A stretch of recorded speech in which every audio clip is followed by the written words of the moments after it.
লক্ষ স্ক্রুটিনি বাকি, এখনো 27 লক্ষ নথি যাচাই বাকি। সোমরাজ প্রতিনিধি আমাদের সঙ্গে রয়েছেন। সোমরাজ, জেলা শাসকদের ঠিক কি নির্দেশ দিলেন সিইও দফতর? দেখো, রাজ্যের মুখ্য নির্বাচনী আধিকারিক মনোজ কুমার আগরওয়াল বিভিন্ন জেলা শাসক তথা ডিস্ট্রিক্ট ইলেকশন অফিসারদের একটি গুরুত্বপূর্ণ নির্দেশ দিলেন। কিছুক্ষণ আগেই তিনি জানাচ্ছেন যে এসআইআর এর নথি যাচাই করে অভিযোগ নিষ্পত্তি করতে বাকি আছে এখনো 27 লক্ষ। বিভিন্ন জেলার মাইক্রো অবজারভার ও রোল অবজারভারদের পর্যবেক্ষণ, তাতে দেখা যাচ্ছে এখনো পর্যন্ত 27 লক্ষ ভোটারের অভিযোগ নিষ্পত্তি বাকি রয়েছে এবং ভেরিফিকেশনও বাকি রয়েছে, অর্থাৎ স্ক্রুটিনি বাকি রয়েছে। আগামী 21 তারিখ পর্যন্ত টাইমলাইন রয়েছে জাতীয় নির্বাচন কমিশনের দেওয়া সময়সীমা অনুযায়ী, অর্থাৎ 21 তারিখের মধ্যেই অভিযোগ নিষ্পত্তির প্রক্রিয়া শেষ করতে হবে।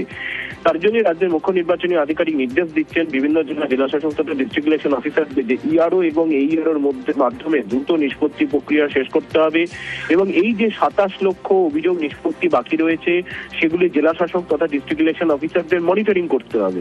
অন্যদিকে এর মধ্যে জাতীয় নির্বাচন কমিশনের সফটওয়্যারও তৈরি হয়েছে সমস্যা, যেটা কমিশন সূত্রে জানা যাচ্ছে যে একাধিক ইলেকটোরাল রেজিস্ট্রেশন অফিসার বিধানসভা ভিত্তিক তারা অভিযোগ করছেন রাজ্যের মুখ্য নির্বাচনী আধিকারিকের দপ্তরে যে কমিশনের সফটওয়্যারে মাঝে মধ্যে সমস্যা তৈরি হচ্ছে, বিশেষ করে অচল হয়ে পড়ছে। আজ সকালেও বেশ কিছুক্ষণ ধরে কমিশনের সফটওয়্যার অচল ছিল, অভিযোগ নিষ্পত্তি করতে গিয়ে তাদের সমস্যার মধ্যে পড়তে হচ্ছে। একাধিক ইআরও এই ধরনের অভিযোগ করছেন রাজ্যের মুখ্য নির্বাচনী আধিকারিকের দপ্তরে। গতকাল থেকেই এই অভিযোগ লেগে চলেছে এবং সেক্ষেত্রে একটা প্রশ্ন অবশ্যই থেকে যাচ্ছে, এই যে 27 লক্ষ এখনো পর্যন্ত অভিযোগ নিষ্পত্তি করতে বাকি রয়েছে, সেটা কি 21 তারিখের মধ্যে আদৌ সম্ভব হবে আগামী 4 দিনের মধ্যে? কারণ জাতীয় নির্বাচন কমিশনের সফটওয়্যার নিয়ে ইতিমধ্যেই অভিযোগ উঠতে শুরু করেছে।